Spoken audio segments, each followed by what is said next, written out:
பிறகு கைகளை இறக்கிக் கொண்டு கண்களை திறக்க வேண்டும். வாழ்க வளமுடன். அன்பர்களின் கனிவான கவனத்திற்கு ஒரு நினைவூட்டல். அருட்தந்தை வேதாத்திரி மகரிஷி அவர்கள் தனி மனிதன் அமைதி பெறுவதற்காக உடல் நலத்திற்கு உடற்பயிற்சி, உயிர் வளம் பெற காயகல்ப பயிற்சி, மனம் அமைதி பெற அகத்தவம் மற்றும் அகத்தாய்வு பயிற்சிகளை அளித்துள்ளார்கள். இத்தகைய சிறப்பான மனவளக்கலை என்னும் வாழ்க்கை கல்வியை உலக சமுதாய சேவா சங்கம் ஸ்கை யோகா இணைய வழியே 12 நாட்கள் அடிப்படை பயிற்சியாகவும் அதனைத் தொடர்ந்து 4 மாதங்கள் சான்றிதழ் கல்வியாகவும் நம் இல்லம் தேடி வந்து அளித்து வருகிறது. இந்த சிறப்பான செய்தியினை நமது உறவுகளிடமும் நட்புகளிடமும் பகிர்ந்து அனைவரும் உடல் நலத்துடன் ஆரோக்கியமாக அமைதியாக வாழ நம்மாலான சிறு உதவியினை செய்வோம். மகரிஷியின் கனவாம் உலக அமைதிக்கு நம்மால் என்ற சிறு தொண்டினை செய்து குருவின் கனவினை நனவாக்குவோம். மேலும் விவரங்களுக்கு kundaliniyoga.edu.in இணையதளத்திற்கு செல்லவும். வாழ்க வளமுடன். தாவத்தினை தொடர்ந்து கனவு மெய்ப்பட வேண்டும் என்ற தலைப்பிலே சிந்தனை விருந்து வழங்க நமது அன்பிற்கும் மதிப்பிற்கும் உரிய பேராசிரியர் அருள்நிதி ஜெயலட்சுமி குமரேசன் அம்மா அவர்களை அன்புடன் அழைத்து அமர்கிறோம். வாழ்க வளமுடன் அம்மா. வாழ்க வளமுடன். கேக்குதுங்களா? கேக்குதுமா. வாழ்க வளமுடன். தொடருங்க. வாழ்க வையகம், வாழ்க வையகம், வாழ்க வளமுடன். குரு வாழ்க, குருவே துணை. அருட்தந்தை ஆசான் வேதாத்திரி மகரிஷி அவர்கள் சுக்கமமாக இருந்து இன்றைய சிந்தனையை வழிநடத்தி தருவாராக. கொஞ்சம் வால்யூம் இன்க்ரீஸ் பண்ணிக்க, கொஞ்சம் பக்கம் வச்சுக்கோங்க. வாழ்க வளமுடன். வாழ்க வளமுடன். வாழ்க வளமுடங்கய்யா. நல்லா இருக்கு. வாழ்க வளமுடன். சரிங்கய்யா. வாழ்க வளமுடன். அருமையானதொரு பஞ்சேந்திரிய தவத்தை நமக்கு வழிநடத்திய பேராசிரியர் அருள்நிதி சந்திரன் ஐயா அவர்களை வாழ்த்தி மகிழ்வோம். பேராசிரியர் அருள்நிதி சந்திரன் ஐயா அவர்களும் அவர் தம் அன்பு குடும்பமும் அருட்பேராற்றல் கருணையினால் உடல் நலம், நீலாயுள், நிறை செல்வம், உயர்ப்புகள், மெய்ஞானம் ஓங்கி வாழ்க வளமுடன், வாழ்க வளமுடன், வாழ்க வளமுடன். இந்த நல்வாய்ப்பை நல்கிய ஸ்கை ஆன்லைன் மெடிடேஷன் நிர்வாக பொறுப்பில் உள்ள அனைவருக்கும், இங்கே வருகை புரிந்திருக்கும் அனைத்து சான்றோர் பெருமக்களுக்கும் பணிவான வணக்கங்களையும் மனமார்ந்த நன்றிகளையும் வாழ்க வளமுடன் என்ற வாழ்த்துக்களையும் கூறிக்கொண்டு, கனவு மெய்ப்பட வேண்டும்.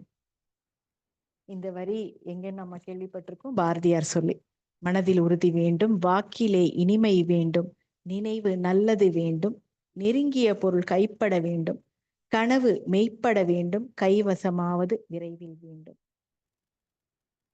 தனமும் இன்பமும் வேண்டும், தரணியிலே பெருமை வேண்டும், கண் திறந்திட வேண்டும், காரியத்தில் உறுதி வேண்டும், பெண் விடுதலை வேண்டும், பெரிய கடவுள் காக்க வேண்டும், மண் பயனுற வேண்டும்,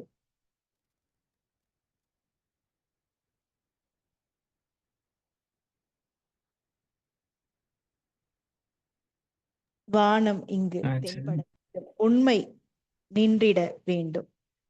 கடைசியில இந்த உண்மை நின்றிட வேண்டும் அப்படின்னு முடிச்சிருப்பாங்க.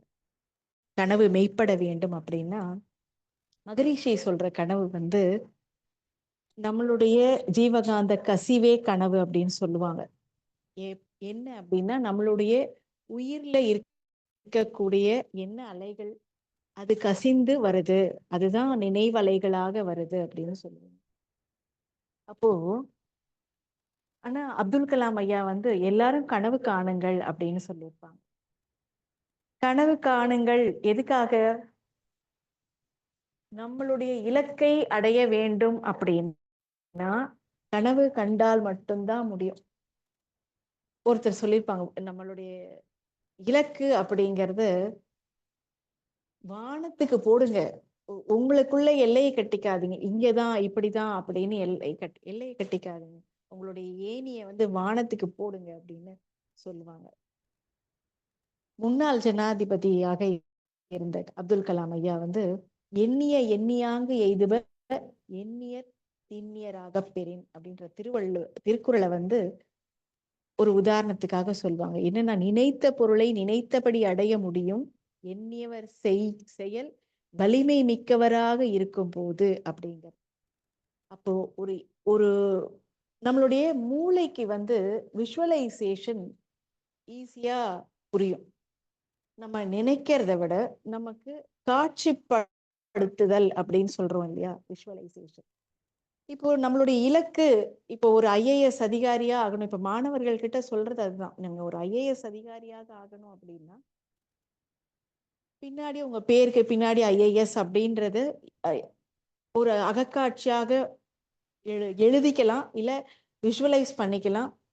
அந்த மாதிரி ஆகிட்ட மாதிரி ஒரு கனவு காணலாம். இப்போ ஒரு இலக்கு அடைய மகரிஷிய கொஞ்சம் எடுத்து பாருங்க. உலக சமாதானம் அப்படிங்கிற அந்த நூல் மட்டும் இல்ல. இந்த உலக சமாதானம் இந்த உலகிற்கு வந்தால் மட்டும்தான் மானுட குலம் வந்து நல்லபடியாக இருக்கும், அமைதியாக இருக்கும் அப்படின்றது, ஓருலக ஆட்சி இருக்கும் அப்படின்னு சொன்னாங்க. அது இருந்தா மட்டும்தான் எல்லாருமே அமைதியாக வாழ முடியும் அப்படின்னு சொன்னாங்க. அதுக்கு ஒவ்வொரு திட்டங்களை வகுத்து அதற்கு மனவளக்கலை மன்றங்களை ஏற்படுத்தினாங்க. அதுக்கு முன்னாடி ஒரு பயிற்சியை நமக்கு கொடுத்திருக்காங்க. இந்த தனி மனித அமைதிக்கு என்ன வேணும்? உலக அமைதி வேணும்னா தனி மனித அமைதி வேணும், குடும்ப அமைதி வேணும், சுற்றம் அமைதி வேணும், ஊர் அமைதி வேணும், உலகம் அமைதி வேணும். இப்ப அவங்களுடைய எண்ணங்கள் எந்த அளவுக்கு திண்ணியதாக இருக்கு, அந்த வலிமை மிக்கதாக இருக்கு. இப்போ நமக்கு எல்லாமே நடந்துகிட்டு வருது. எத்தனை மன்றங்கள் இருக்கு, எத்தனை ஆசிரியர் பெருமக்கள் உருவாகிட்டாங்க. எல்லா உலக நாடுகளுக்கும் இப்ப நம்மளுடைய தவ மையங்கள் இருக்கு. அறிவு திருக்கோயில்களுக்கு எத்தனை வந்துடுச்சு. உலக சமாதானம் அப்படிங்கிறது நம்ம கையில கொஞ்சம் நெருங்கி வந்துகிட்டு இருக்கு அப்படிங்கறத நாம இங்க புரிஞ்சுக்க முடியும். இலக்கினை அடையனா செயல் வலிமை அப்படிங்கிறது ரொம்ப ரொம்ப இம்பார்ட்டன்ட், ரொம்ப முக்கியம். அதுக்கு வந்து நம்ம என்ன பண்ணணும் அப்படின்னா, ஓய்வுக்கு ஓய்வு கொடுக்கணும் அப்படின்னு சொல்றாங்க. அது அப்துல் கலாம் ஐயா சொல்றாங்க.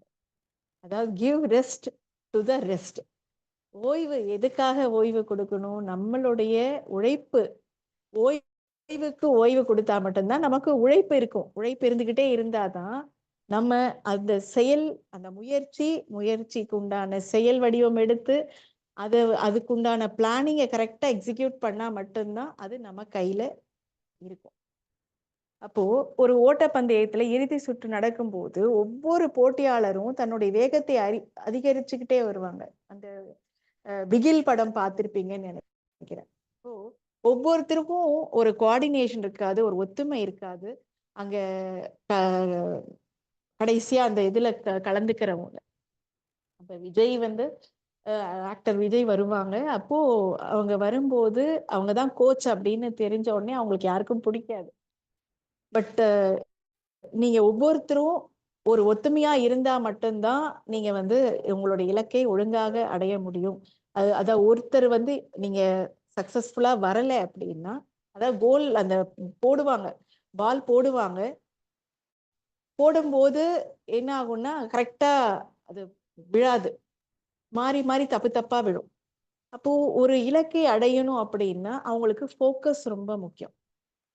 ஸோ இலக்கு ஒழுங்கா இல்லைன்னும் போது ஒவ்வொருத்தருக்கும் பனிஷ்மெண்ட் மாதிரி அந்த கிரவுண்டை சுத்தி வரணும் அப்படின்னு சொன்னாங்க. அப்ப 10 தடவை சுத்தி வரணும்னா ஏதோ சொல்லுவாங்க. ஸோ அந்த மாதிரி ஒவ்வொருத்தரும் சோர்ந்து போயிடுவாங்க. ஒவ்வொரு விளையாட்டு வீராங்கனையும் சோர்ந்து போகும்போது கடைசியா இருக்கும்போதுதான் நம்ம இந்த இதை கண்டிப்பா முடிச்சிடணும் அப்படின்னும் அந்த அர்ஜுன் அந்த மீனுடைய கண்ணை பாக்குற மாதிரி கரெக்டா அந்த இடத்துல பால் போய் விழணும் அப்படின்ற இலக்கை கரெக்டா ஃபைண்ட் அவுட் பண்ணி போடுவாங்க. எப்போ அந்த லாஸ்ட் டைம்ல இவங்க எல்லாம் சோர்ந்து போயிட்டாங்க, இனிமேலும் நாம வந்து கேர்லெஸ்ஸா இருந்தா அந்த இலக்கை அடைய முடியாது அப்படிங்கிறதுனால. அதே மாதிரிதான் ஒரு ஓட்ட பந்தயத்தின் இறுதி சுற்று நடக்கும்போது ஒவ்வொரு போட்டியாளரும் தன்னுடைய வேகத்தை வந்து அதிகரிச்சு கவன சிதறல்களை வந்து நீக்கி மனதை ஒருமுகப்படுத்தி செயல்படும் போது வெற்றிக்கனியை தட்டி பறிப்பது எளிதான காரியம். அப்படி அந்த மாதிரி நம்மளுடைய கனவு மெய்ப்பட வேண்டும் அப்படின்னா நம்மளுடைய உழைப்பு இருக்கணும். அதற்கு உண்டான சூழ்நிலைக்கு ஏத்த எல்லா விஷயமும் டேட்டாஸும் கலெக்ட் பண்ணிக்கணும். எல்லாருக்குமே வந்து எதிர்காலம் குறித்த கனவு கண்டிப்பா இருக்கும். ஒவ்வொருத்தரும் நான் இப்படி ஆகணும், அதை பண்ணணும், இவ்வளோலாம் சாதிக்கணும் அப்படின்னு கண்டிப்பா இருக்கும். அது வந்து கண்டிப்பா முக்கியம் நம்மளுடைய வாழ்க்கைக்கு. அது முன்னேறத்துக்கும் ரொம்ப முக்கியம். ஆனா கனவு காண்பது மட்டும் எங்கும் அழைத்து செல்லாது. வெறும் கனவை மட்டும் நான் வச்சிருக்கேன் அப்படின்னா அது அது இலக்கை கொண்டு போய் முடிக்காது. வெற்றிக்கனியை நம்மளால கொண்டு வர முடியாது. அதற்கு செயல்பாடு அப்படிங்கிறது ரொம்ப இம்பார்ட்டன்ட்.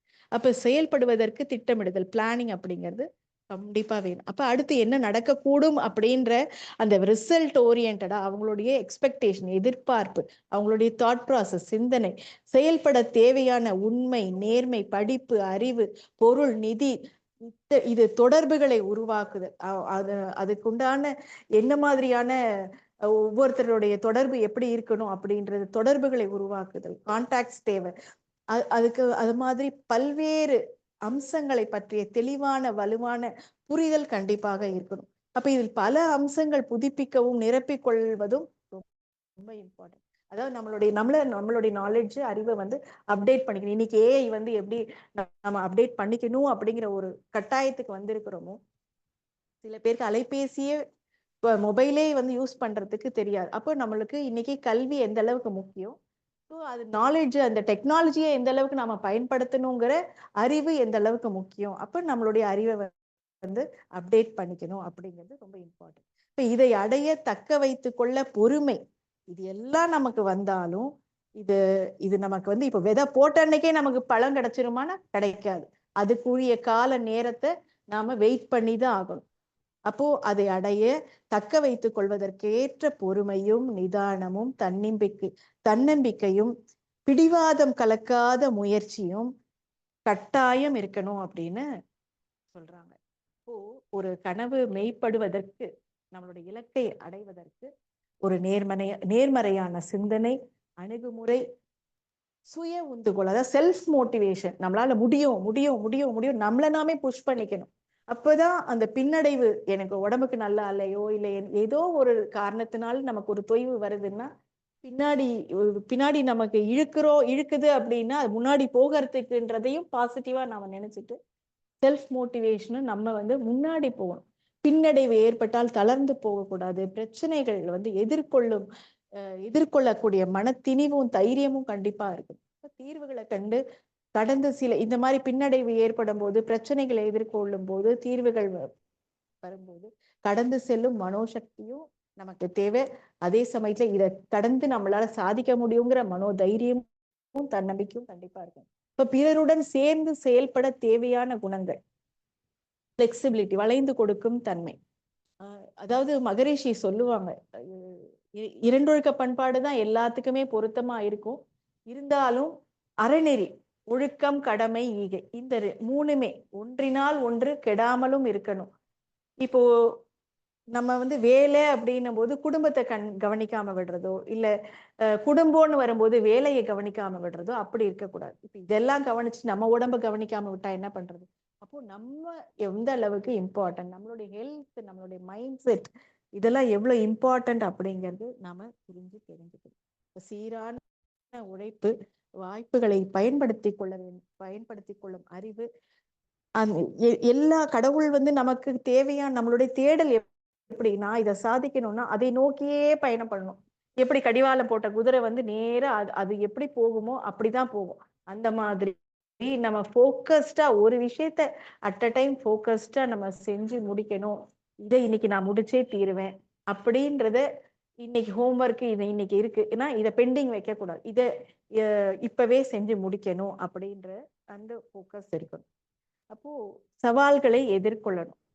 எதைக்குமே வந்து இப்ப நிறைய பேர் வீட்டுல எல்லாம் சொல்லுவாங்க, பிள்ளைங்க கிட்ட சொல்லுவாங்க, போன் கால் வரும் இல்ல கடன்காரங்க வராங்க அப்படின்னா நான் இல்லைன்னு சொல்லு அப்படின்னு போய் சொல்லி பிள்ளைகளையும் சேர்த்து பழக்கப்படுத்துவாங்க. தான் போய் சொல்றது இல்லாம பேரண்ட்ஸ் வந்து பிள்ளைங்க கிட்டயும் அந்த மாதிரி ஒவ்வொன்றுத்துக்கும் ஒரு சின்ன சின்ன பொய் வந்து பெரிய பொய்யா, பெரிய பிரச்சனையா நாளைக்கு வரும்போதுதான் அவங்க ஃபீல் பண்ணுவாங்க, நம்ம பொய் சொல்லிக்க கூடாது அப்படிங்கிறது. அப்போ எது ஒண்ணுனாலும் ஃபேஸ் பண்ணணும். ஆமா, என்கிட்ட இப்ப பணம் இல்லைங்க, நாளைக்கு நான் கொடுக்குறேன், இல்ல இத்தனை எனக்கு இவ்வளோ டைம் டியூரேஷன் எனக்கு கொடுங்க, அதுக்குள்ள நான் கட்டிடுறேன் அப்படின்னு அந்த மாதிரி கண்டிப்பாக சொல்ல பழகிக்கணும், ஃபேஸ் பண்ணணும்.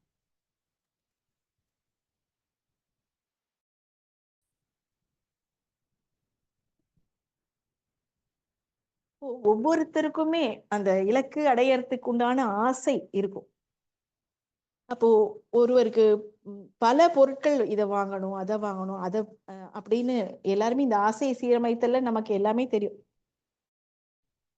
எந்த ஆசைக்கு நமக்கு எது தேவை, இதுக்குண்டான பணம் இருக்கா, இதற்குண்டான நேரம் இருக்கா, இதை நம்மளால மெயின்டைன் ஒரு கார் வாங்கினா அதுக்குண்டான இஎம்ஐ கட்டுறதுக்கோ இல்லைன்னா ஒரே கேஷா இருக்குமா, இல்ல அதை மெயின்டைன் பண்றதுக்கு உண்டான பொட்டன்ஷியல் நமக்கு இருக்கா, இது எல்லாமே ஆராய்ச்சி பண்ணி தான் ஒரு பொருளை வாங்கணும். இப்ப தேவையும் ஆற்றலும் சூழ்நிலையும் விளைவாக காணும் நலனும் ஒத்திருந்தால் மட்டும்தான் அதனை அடைய முறையான முயற்சியால் உருவாக்கிக்கணும் அப்படின்னு மகரிஷி சொல்றாங்க. இப்ப செயலாற்றி வெற்றி பெறணும். இல்லைன்னா இந்த இந்த நிலைமைகளால இந்த பொருள் மீது ஆசை கொள்ளுதல் தவறு. எனவே இந்த ஆசையை நான் நீக்கிக் கொள்கிறேன் அப்படின்னு சங்கல்பம் போட்டுக்கணும். இந்த மாதிரி நம்ம பல தடவை காலை மாலை அப்படின்னு உட்கார்ந்து மனதுக்குள்ள சொல்லிக்கணும். இப்ப முடியும் அப்படின்னா அதுக்குண்டான உழைப்பை கண்டிப்பா கொடுக்கணும். இப்ப சில குறிப்பிட்ட பொருட்களை பற்றி இந்த மாதிரி முடிவு செய்து கொண்டால் அதாவது கவனச்சிதறல் வரும் இல்லையா. இந்த நம்ம ஒண்ணு செஞ்சுட்டு இருக்கும் போது ஒன்றும் இல்லை, நம்ம ஒரு யூடியூப் சேனல்ல ஒரு சமையல் ரெசிபி பார்க்குறோம், இல்லைன்னா ஒரு மோட்டிவேஷனல் ஸ்பீச் பார்க்குறோம் அப்படின்னா அதை மட்டும் பார்த்துட்டு வெளில வருவோமா? அதுக்கு பின்னாடியே நோட்டிஃபிகேஷன்ல சில இந்த ஜொமேட்டோல இல்லை ஸ்விக்கியில ஃபுட்டு நோட்டிஃபிகேஷன் வரும், இல்லைன்னா அடுத்தடுத்து வேற வேற வீடியோஸ்ல இருந்து பாப்அப் நோட்டிஃபிகேஷன் வரும், இல்லைன்னா இன்ஸ்டாகிராம்ல இருந்து ஒன்று வரும், ட்விட்டர்ல இருந்து ஒன்று வரும். எவ்வளவோ ஆப்ஸ் இருக்கு. இன்னைக்கு சப்ஸ்ட்ராக்ட்னு ஒரு ஆப் இருக்கு, எவ்வளவோ ஆப்ஸ் இருக்கு. ஒவ்வொரு ஆப்ஸ்ல இருந்தும் ஒவ்வொரு நோட்டிபிகேஷன் நமக்கு பாப்அப் பண்ணி கொடுக்குது. அது நமக்கு கண்ணில் காட்டுதுன்னா நமக்கு மைண்ட் டைவர்ட் ஆகாம எனக்கு இது இப்ப தேவை கிடையாது, நான் இதை பார்க்கறதுக்கு தான் வந்தேன், நான் இதை பார்த்தாச்சு வெளில வந்துட்டேன். இந்த அளவுல நம்மளுடைய மனோதிடம் மன உறுதி கண்டிப்பாக நமக்கு இருக்கும். இப்படி இருந்தா மட்டும்தான் நம்மளுடைய கனவு நாம மெய்யாக்கி கொள்ள முடியும். இதுதான் நாம இங்க புரிஞ்சுக்கணும். எல்லா மகரிஷி சொல்லுவாங்க வேண்டியதெல்லாம் கண்டிப்பா கிடைக்கும் அப்படின்னு சொல்லுவாங்க. எப்ப கிடைக்கும், எப்படி கிடைக்கும் அப்படின்னா, நம்ம எதிர்பார்த்தபடி பிறர் மூலமாக கிடைக்காது. ஒவ்வொரு மாற்றத்திலும் பிணக்குற்று அதாவது ஏதாவது ஒரு சிக்கல் அதுல ஏமாற்றத்திற்கு ஆட்பட்டு அதனாலே துன்பமானது பெருகி கொண்டே போகுது. அப்போ இந்த அடிப்படையை தெரிந்து கொண்ட போது நமக்கு எதிர்பார்த்தல் என்பதை விட்டு விடுவது நல்லது அப்படின்னு நம்ம புரிஞ்சுக்க முடியும். அப்போ இது ஏன்னா ஒவ்வொரு விஷயமும் நம்ம இத நினைக்கிறோம், இத பண்ணணும் அப்படின்னு நினைக்கிறோம், இதனுடைய விளைவு இப்படி வரணும் அப்படின்னு நினைப்போம். பட் அதனுடைய ரிசல்ட் தப்பா வரும். அப்ப இந்த எக்ஸ்பெக்டேஷனே நமக்கு வேண்டாம். நான் நீ பொங்கல் மாதிரி வைக்கணும் அப்படின்னு நினைச்சா அது கஞ்சி மாதிரி வந்துடுச்சு. ஸோ இப்போ சாப்பிடுறவங்க என்ன ஃபீட்பேக் கொடுப்பாங்க, அப்போ நமக்கு தெரிஞ்சு இப்போ நம்ம எப்படினாலும் தப்பு செஞ்சுட்டோம். இதோட ரிசல்ட் கண்டிப்பா தப்பான கமெண்ட் தான் வருது. இது என்ன பொங்கல் மாதிரியே இல்லை கஞ்சி மாதிரி இருக்கு அப்படின்னு சொன்னாங்க. அப்போ நமக்கு பிளஸோ மைனஸோ அவங்களுடைய ஃபீட்பேக் அதுல நம்மளுடைய மனசு போகக்கூடாது, அதுல அந்த எதிர்பார்ப்பு இருக்கக்கூடாது. எது வந்தாலும் அக்செப்ட் பண்ணிக்கிற மென்டாலிட்டியை நாம வளர்த்துக்கணும். ஸோ இந்த எதிர்பார்ப்பு நாம வச்சுக்க கூடாது அப்படிங்கிறது நாம மைண்ட் செட் வச்சுக்கணும். அப்போ தொடக்கத்துல ஒரு வாரம் காலம் யார்கிட்டயாவது நாம இந்த விஷயத்த நாம எதிர்பார்க்க கூடாது அப்படிங்கிற ஒரு சங்கல்பம் போட்டுக்கிட்டு அது நாம அந்த ஒவ்வொரு நாளும் இத எதிர்பார்க்க கூடாதுன்றதுல அதுல உறுதியா இருக்கணும். இது வேண்டாம் நமக்கு அப்படிங்கிறதுல உறுதியாக இருக்கணும். இப்ப இது ரொம்ப நம்மளுடைய மன உறுதியை நமக்கு அதிகப்படுத்தி கொடுக்கும். இது அப்படியே எக்ஸ்டெண்ட் பண்ணி 1 மாத காலம் வரைக்கும் அப்படின்ட்டு அந்த மன உறுதிப்பாட்டை அதிகப்படுத்திக்கிட்டே இருக்கிறோம் அப்படின்னா அந்த எக்ஸ்பெக்டேஷன் அப்படிங்கிறது எதுலையுமே யாருக்கிட்டையுமே இருக்காது. வீட்டுல கூட அந்த மாதிரி இருக்கணுமா அப்படின்னா கண்டிப்பா நம்ம சில நேரத்துல எல்லாருமே உறவுகள் கிட்ட அந்த எதிர்பார்ப்பு இருக்கும், பிள்ளைங்க கிட்ட எதிர்பார்ப்பு இருக்கும், வாழ்க்கை துணை கிட்ட இருக்கும். ஸோ நியாயமான ஒரு எதிர்பார்ப்பு. நடக்கல, சினிமாவுக்கு கூட்டிட்டு போறேன்னு சொல்லுவாங்க, கூட்டிட்டு போக மாட்டாங்க. இல்ல வெளியில எங்கேயாவது பீச்சுக்கு போலான்னுவாங்க, கூட்டிட்டு போக மாட்டாங்க. ஸோ இந்த எக்ஸ்பெக்டேஷன் அவங்களுடைய சூழ்நிலை நேரம் காலம் கருதி நமக்காக தானே அவங்க வேலைக்கு போறாங்க, உழைக்கிறாங்க, சம்பாதிக்கிறாங்க, பரவாயில்ல, அது அக்செப்ட் பண்ணிக்கிற ஒரு மென்டாலிட்டி நாம வளர்த்துக்கிட்டோம் அப்படின்னா நமக்கு கொஞ்சம் நமக்கு ஒரு ஆறுதலாக இருக்கும்.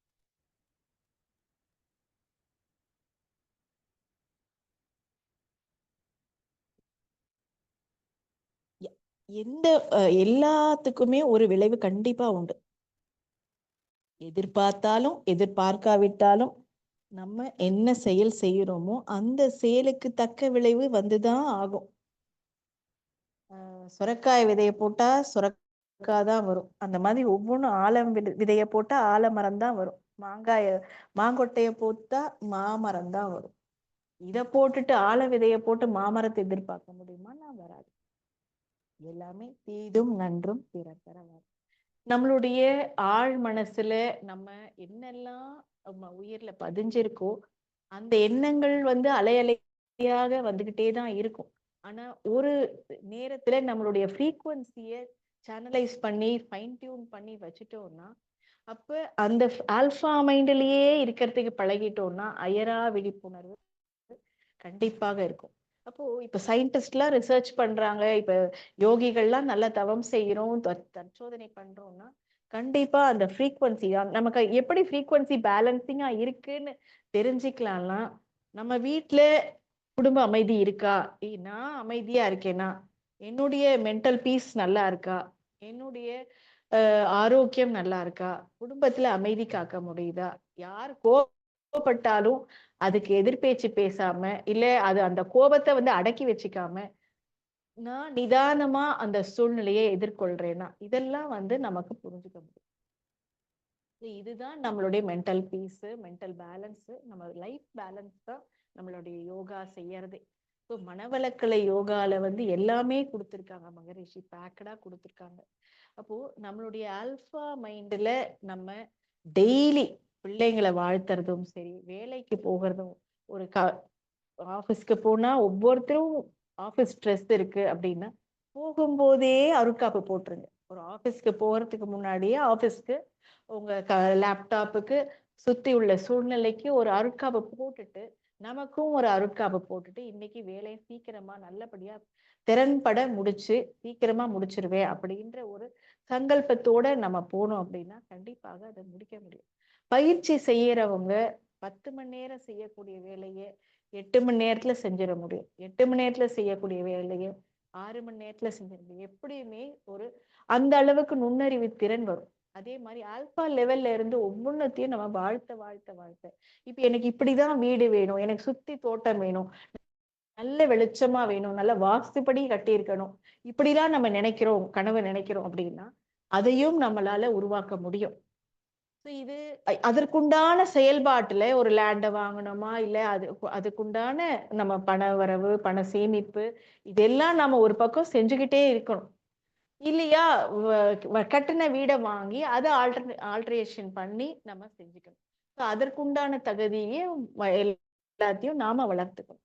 இப்படிதான் நம்ம விஷுவலைஸ் பண்ணணும். என் பிள்ளை இப்படி வரணும் அப்படின்னு நினைக்கிறோம்னா நம்ம கனவு அவங்க மேல திணிக்கிறத விட அவங்களுடைய கனவுக்கு முக்கியத்துவம் கொடுத்து அது நல்ல விதமா இருக்கான்றதுக்கு மட்டும் நம்ம சப்போர்ட் பண்ணி ஊக்கப்படுத்தினா கண்டிப்பாக அவங்களும் நல்லபடியாக இருக்கும். என் பிள்ளை சரி கிடையாது, எப்ப பாரு மொபைல் வச்சுட்டு இருக்கான், இப்படி நாம புலம்புறதோ சொல்றதோ திட்டுறதோ பேசுறதோ இருந்தது அப்படின்னா கண்டிப்பா நம்மளுடைய வேவ்ஸ் அவங்களுடைய வாழ்க்கையை அஃபெக்ட் பண்ணும்.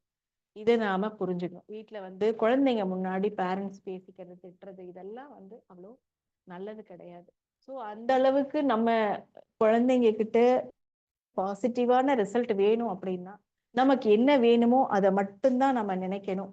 அப்போ நம்மளுடைய அந்த குழந்தைக்கான வாழ்த்து, வீட்டுல ஒவ்வொரு பொருளுக்கும் வாழ்த்து, வாழ்க வளமுடன் சொல்லுங்க, அருட்காப்பு போடுங்க, வீட்டுக்கே அருட்காப்பு போடுங்க. நம்ம எந்த அளவுக்கு உண்மையா இருக்கோமோ கண்டிப்பா கடவுள் நமக்கு அதற்குண்டான ரிசல்ட்டை கொடுப்பாங்க. நானே ஒரு ஃபேக்கா, நான் போலித்தனமா ஒரு முகமூடி போட்டுட்டு எல்லா விஷயத்திலயும் நான் உள்ள ஒண்ணு வெளியில ஒண்ணு அப்படின்னு நினைச்சா அதற்குண்டான பலன் தான் நமக்கு கிடைக்கும். ஸோ இதுதான் நாம இன்னைக்கு புரிஞ்சுக்க வேண்டிய விஷயம். கடவுள் நான் நினைச்சது நினைச்சபடி நடக்கல அப்படின்னா அப்ப அதற்குண்டான செயல்பாடும் அந்த எண்ணத்தில் உறுதியும் நம்ம கிட்ட இல்லை அப்படிங்கறத நம்ம புரிஞ்சுக்கலாம். இல்லைன்னா மகரிஷி சொல்லுவாங்க, அதாவது ஒழுக்கமில்லாத எண்ணங்கள் இருந்ததுனாலும் அது நிறைவேறாது. நமக்கு எல்லாமே தப்பு தப்பா நடக்குது, எல்லாமே அப்படி இருக்கு அப்படின்னா நம்மளுடைய உள்ளத்தில் எழும் ஒழுங்கீனமற்ற எண்ணமே அப்படின்னு சொல்லுவாங்க. அப்போ நம்ம ஒழுக்கமுடைய எண்ணங்கள். எனக்கும் நல்லதா இருக்கணும், உனக்கும் நல்லதாய், ஊருக்கும் நல்லதாய் நினைப்பதும் நடப்பதும் நித்திய கடன் அப்படின்னு மகரிஷி சொல்லியிருக்காங்க. இந்த அளவுல நாம புரிஞ்சுக்க வேண்டியது, நம்ம ஒண்ணு செய்யறோம், அது எனக்கு மட்டும் நல்லதை கொடுக்குது, எனக்கு மட்டும் ஹாப்பியா இருக்கு, ஆனா மத்தவங்க கேடு கெட்டு போனா என்ன, ஆனா நான் இப்படித்தான் நினைப்பேன் அப்படின்னு நினைச்சா அதற்குண்டான ரிசல்ட் அப்படிங்கிற விளைவு அப்படிங்கிறது அப்படித்தான் இருக்கும். நம்மளும் நல்லா இருக்கணும், மத்தவங்களும் நல்லா இருக்கணும், நானும் ஆரோக்கியமா இருக்கணும், மத்தவங்களும் ஆரோக்கியமா இருக்கணும், நானும் மகிழ்ச்சியா இருக்கணும், மத்தவங்களும் மகிழ்ச்சியா இருக்கணும். எனக்கு வர்ற மாதிரி எல்லாருக்குமே எல்லாமே கிடைக்கட்டும், அவங்களுக்கு வந்துருச்சே எனக்கு கிடைக்கல, இந்த ஏக்கம், இந்த எதிர்பார்ப்பு இதெல்லாம் வேண்டாம். அவங்களுக்கு கிடைக்குதுன்னா அவங்களுக்கு அந்த தகுதி இருக்கு, கடவுள் கொடுக்குறாங்க. எனக்கு என்ன தகுதியோ அதை தான் கடவுள் எனக்கு கொடுக்குறாங்க. அப்போ அந்த தகுதியை நம்ம வளர்த்துக்கணும்னா நம்மளுடைய உடற்பயிற்சி, தவம், அறநெறி வாழ்க்கை, இறை உணர்வு, தவம், தற்சோதனை இதெல்லாம் நம்ம செஞ்சு நம்மளை மேம்படுத்திக்கிறதுக்கு நம்மளுடைய எண்ணம் உயர்வாக இருக்கணும். எண்ணம் உயர்வாக ஆக ஆக அது கண்டிப்பாக நமக்கு எல்லாத்தையும் கடவுளே, இறை சக்தியே கொண்டு வந்து, பிரபஞ்ச சக்தியே நமக்கு நம்ம கையில கொண்டு வந்து கொடுத்துரும். ஸோ அதுதான் நம்ம விஷுவலைஸ் பண்ணணும். நம்ம நம்ம உயர்வான எண்ணங்கள், வானத்தை பார்த்து பார்த்து பார்த்து பழகியாச்சுனாலே அந்த அளவுக்கு மனம் விரியும். பிரபஞ்சத்துக்கு நட்சத்திர துரியாதீத தவம், பஞ்சபூத நவகிரக தவம், இப்படி நம்ம எல்லை கோட்டு நம்ம உடம்புக்குள்ள வரைக்கும் எல்லை கட்டிக்காம மனசு விரிய விரிய விரிய அங்கே இருந்து பார்த்தா நம்ம ஒரு புள்ளி மாதிரிதான் தெரியும். அந்த அளவுக்கு நம்ம மனசை விரிச்சோம்னா கடுகளவு இருக்கு. அதாவது நமக்கு பெருசாக தெரியக்கூடிய பிரச்சனை, கவலை, துன்பம் எல்லாம் கடுகளவு தான் இருக்கும். ஸோ அதையும் மலை போல வர்றத பனி போல விலகிடும் நம்மளுடைய அறநெறி செயல்களால. நம்ம நல்லதை செஞ்சு, நல்லதை நினைச்சு, நல்லதை செஞ்சு, நல்லதை பண்ணும்போது கண்டிப்பா நம்மளுடைய ஒவ்வொரு கனவும், ஒவ்வொரு எண்ணங்களும், உயர்வான எண்ணங்களும் கரெக்டா அது மேற்படும் அப்படின்னு நாம இங்க புரிஞ்சுக்க முடியும். ஸோ இந்த அளவுல நம்ம இந்த சிந்தனையை நிறைவு செஞ்சுக்கலாம் நினைக்கிறேன் நேரம் கருதி. இந்த நல்வாய்ப்பினை நல்கிய அனைவருக்கும் மனமார்ந்த நன்றிகள். அனைவரும் பேராற்றல் கருணையினால் உடல் நலம், நீளாயும், நிறை செல்வம், உயர் புகழ், மெய்ஞானம் ஓங்கி வாழ்க வளமுடன், வாழ்க வளமுடன், வாழ்க வளமுடன். மிக்க நன்றிங்க ஐயா. வாழ்க வளமுடன். வாழ்க வளமுடன். மிக சிறப்புமா. கனவு மெய்ப்பட வேண்டும், உண்மை நின்றிட வேண்டும், பாரதியுடைய வரிகள் சொன்னீங்க. அதே போல அதுல குரு என்ன சொல்றாரு அப்படிங்கிறது, ஜீவகாந்த கசிவு தான் கனவு அப்படிங்கிறது. அப்துல் கலாம் ஐயா சொல்லிடுறது, அப்புறம் அடிக்கடி எல்லாரையும் சொல்றது, குழந்தைங்க உட்பட. ஆனா இன்னொன்னு என்னன்னா, நீங்க சொன்னது அருமையான ஒரு இது என்னன்னா, ஒரு இலக்கு, டார்கெட் ஒண்ணு வேணும். அதை வானத்துக்கு போடுங்க அப்படின்னு சொன்னீங்க. ஸோ அந்த வகையில ஏன் வானத்துக்கு மேலே கூட போடலாம் போல, அவ்வளோ ஒரு அருமையான ஒரு டார்கெட் நமக்கு வேணும் அப்படிங்கிறது ஒரு இலக்கு. திருக்குறளை லிங்க் பண்ணது. அது மட்டும் இல்லாமல் மெயினாக இன்னைக்கு அந்த விஜயோடைய படத்தை, திகில் படத்தில் உள்ள காட்சிகளை கொண்டு வந்தது. மகாபாரத்தில் அர்ஜுனன் எப்படி மீன் கண்ணை பார்த்து தடான்னு ஒரே அடி அடிச்சது, தட்டி, அதாவது அந்த அடியில தான் அவனுக்கு இது, ஐ மீன் மகாபாரத்தில் அர்ஜுனன் கிடைச்ச ஒரு வெற்றி. நான் உழைக்கணும், அதே சமயத்தில் சூழ்நிலையும் கணக்கில் எடுத்துக்கணும் அப்படிங்கிறது. கனவு மட்டும் பத்தாது, செயல்பாடு வேணும் அப்படிங்கிறது, பிளானிங் கண்டிப்பாக வேணும் அப்படிங்கிறது.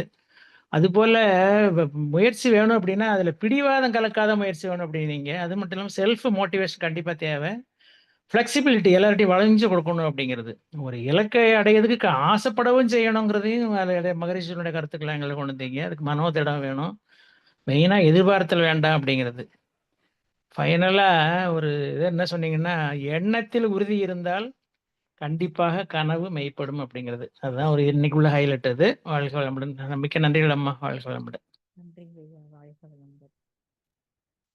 வாழ்க வளமுடன். சான்றோர் பெருமக்களே, நமக்கு இன்று மிக அருமையாக சிறப்பாக சிந்தனை விருந்து அளித்த அம்மா அவர்களுக்கு நம் நன்றிகளை வாழ்த்துக்களாக தெரிவித்து மகிழ்வோம். தவநிலை. பேரன்பிற்கும் பெருமதிப்பிற்கும் உரிய பேராசிரியர் அருள்நிதி ஜெயலட்சுமி குமரேசன் அம்மா அவர்களும் அவரது அன்பு குடும்பமும் அருள் பேராற்றல் கருணையினால் உடல் நலம், நீளாயுள், நிறை செல்வம், உயர் புகழ், மெய்ஞானம் ஓங்கி வாழ்க வளமுடன், வாழ்க வளமுடன், வாழ்க வளமுடன். அறிவிப்புகள். ஸ்கை ஆன்லைன் மெடிடேஷன் தினசரி நிகழ்வு பற்றிய அறிவிப்புகள். காலை 5 மணி மகரிஷியின் பாடல்கள், காலை 5:30 மணிக்கு தவம், தொடர்ந்து 6 மணிக்கு வீடியோ ஆடியோவில் உடற்பயிற்சி வகுப்பு நடைபெறும். அதை பார்த்து கொண்டே நாம் செய்யலாம். அடுத்து மாலை 6 மணிக்கு மகரிஷியின் பாடல்கள், 6:25 மணிக்கு மாலை காயகல்பம், மாலை 6:30 மணிக்கு தவம், மாலை 7 மணிக்கு சிந்தனை விருந்து, மாலை 7:30 மணி உலக நல வாழ்த்துடன் நிறைவு. பிரதி சனி மாலை தவத்தினை தொடர்ந்து மாலை 7 மணி முதல் 7:30 மணி வரை ஐயம் தெளிதல் நிகழ்வு நடைபெறும். பிரதி ஞாயிறு மாலை 7 மணி முதல் 7:30 மணி வரை சிறப்பு சிந்தனை நடைபெறும். இன்றைய நிகழ்வின் நிறைவு பகுதியாக உலக நல வாழ்த்து. உலகமெல்லாம் பருவமழை ஒத்தபடி பெய்யட்டும், உழவரெல்லாம் தானியத்தை ஒப்புடனே பெருக்கட்டும், பல தொழில்கள் புரிகின்ற பாட்டாளி உயரட்டும், பகுத்துணர்வில் தொகுத்துணர்வு பண்பாட்டை உயர்த்தட்டும், கலகங்கள் போட்டி பகை கடந்து ஆட்சி நடக்கட்டும், கல்லாமை கடன் வறுமை களங்கங்கள் மறையட்டும், நல வாழ்வை அளிக்கும் ஞான ஒளி வீசட்டும், நம் கடமை அறவாழ்வின் நாட்டத்தே சிறக்கட்டும், நம் கடமை அறவாழ்வின் நாட்டத்தே சிறக்கட்டும், நம் கடமை அறவாழ்வின் நாட்டத்தே சிறக்கட்டும். வாழ்க வையகம், வாழ்க வையகம், வாழ்க வளமுடன். வாழ்த்திய அனைத்து